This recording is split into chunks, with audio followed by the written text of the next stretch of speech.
नमस्कार जी, स्वागत है आपका अपने YouTube चैनल वैदिक दर्शन पे। आज हम योग चिकित्सा के क्रम में आज बात करेंगे प्राणायाम के विषय में। प्राणायाम जो है अष्टांग योग का चौथा अंग है। तो पहला अंग है यम, दूसरा नियम, तीसरा आसन और चौथा अंग है प्राणायाम। और प्राणायाम के विषय में बात करने से पहले पतंजलि जी ने एक सूत्र बताया था, तस्मिन् स्ति श्वास प्रश्वास तयोर गति विच्छेद है प्राणायाम।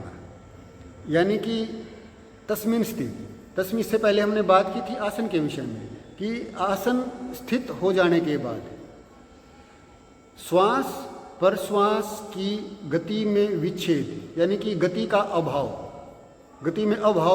गति का अभाव ही प्राणायाम है।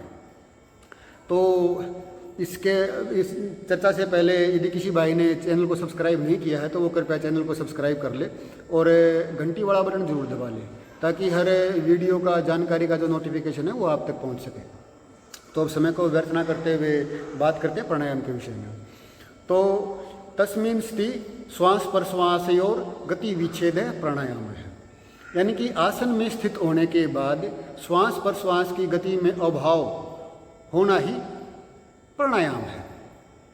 तो अब इससे ये महर्षि पतंजलि जी ये कहना चाहते हैं कि प्राणायाम का अभ्यास करने से पहले हमारा एक आसन जो है वो स्थिर आसन जो है हमारा सिद्ध होना चाहिए।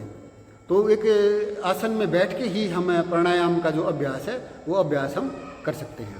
तो प्राणायाम क्या है? प्राणायाम बताया कि श्वास प्रश्वास की गति में अभाव, या कि हम जो सामान्य श्वास प्रश्वास जो लेते हैं, श्वास को बाहर निकाला, श्वास को अंदर लिया, जो ये क्रिया है इस क्रिया में अभाव हो जाना, यानी कि इसको एक ही जगह पे रोक देना।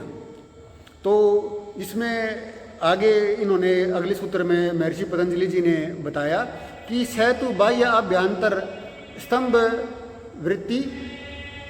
वृत्तिर्देश काल संख्या भी ही परिदृष्टो दीर्घ सूक्ष्म है। तो इसमें क्या सैतु, इसके बाद जो है जो हमने श्वास प्रश्वास का जो है बाह्य अभ्यंतर स्तंभ वृत्ति, बाह्य प्राणायाम इसमें 3 बताया कि बाह्य अभ्यंतर स्तंभ वृत्ति। तो बाह्य जो प्राणायाम है, बाह्य प्राणायाम ये बताया कि जो श्वास हम छोड़ते हैं तो उस श्वास को बाहर निकालने के बाद उसको पूरा बाहर निकालने के बाद वहीं पे रोक देना, ये बाह्य प्राणायाम है।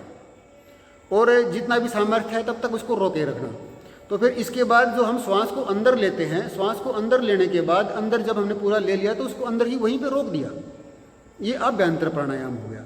स्तंभ वृत्ति प्राणायाम ये है कि हम चाहे श्वास को बाहर निकाल रहे हैं या श्वास हम अंदर ले रहे हैं, तो जब भी प्राणायाम का मन किया तो उसको वह जहाँ का तहाँ है वहीं पे रोक दिया, चाहे बाहर निकल रहा है या अंदर जा रहा है। तो जितना भी हमारा सामर्थ्य है उसको उतने सामर्थ्य तक रोक के रखना, ये प्राणायाम है। तो इसमें बताया कि देश काल संख्या, हमें ज़्यादा जो अभ्यास करना है वो इन्हीं का करना है कि देश काल संख्या। देश का अर्थ ये है कि जब हम श्वास को बाहर छोड़ते हैं तो श्वास हमें नाक से निकलने के बाद, नासिका से निकलने के बाद हमें ये कहाँ तक महसूस होता है, ये देश की स्थिति है इसकी। तो और काल ये है कि क्षण मतलब यानी कितने क्षण तक हम श्वास को जो है वो रोक के रख सकते हैं। और संख्या ये है कि एक श्वास और प्रश्वास को एक मात्रा की संख्या दी गई है। जैसे कि एक बार श्वास लिया और एक बार श्वास छोड़ा तो उसको एक मात्रा हो गई। तो एक मात्रा, दूसरी 2 मात्रा, 3 मात्रा, 4 मात्रा, ऐसे 12 मात्रा करके एक उद्गात होता है। एक उद्गात जो है वो 12 मात्रा का होता है। तो इसमें जो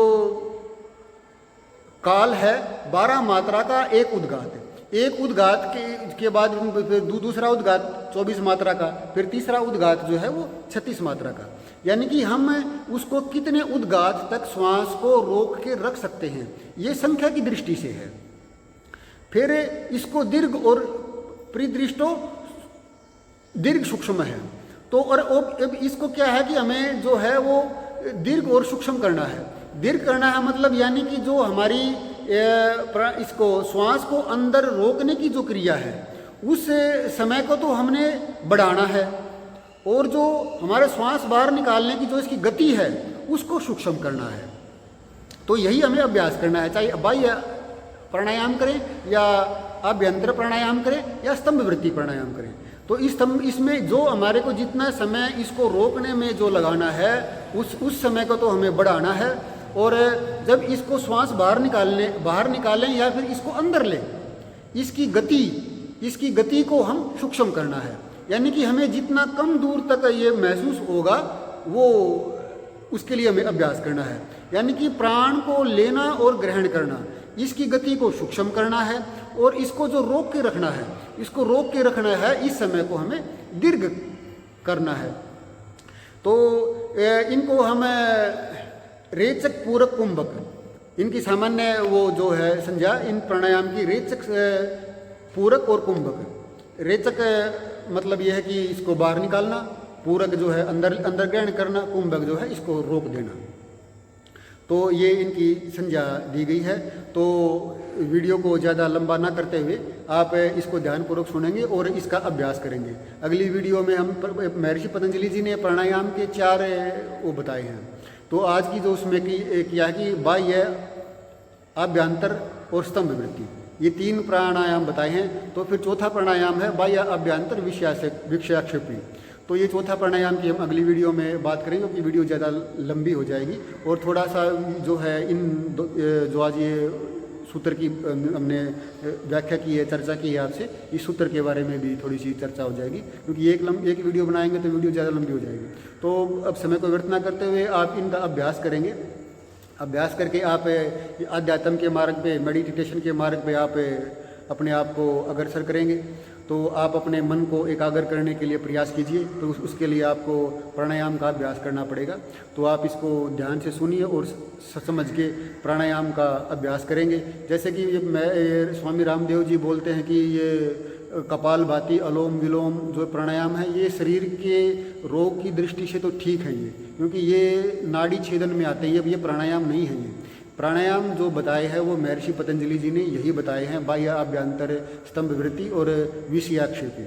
ये 4 प्राणायाम है। इन 4 प्राणायामों का हमारे सीधे मस्तिष्क से संबंध है। तो हम इनका अभ्यास करेंगे और अपने इस जीवन का सदुपयोग करेंगे। आप सुखी रहें, स्वस्थ रहें। नमस्कार।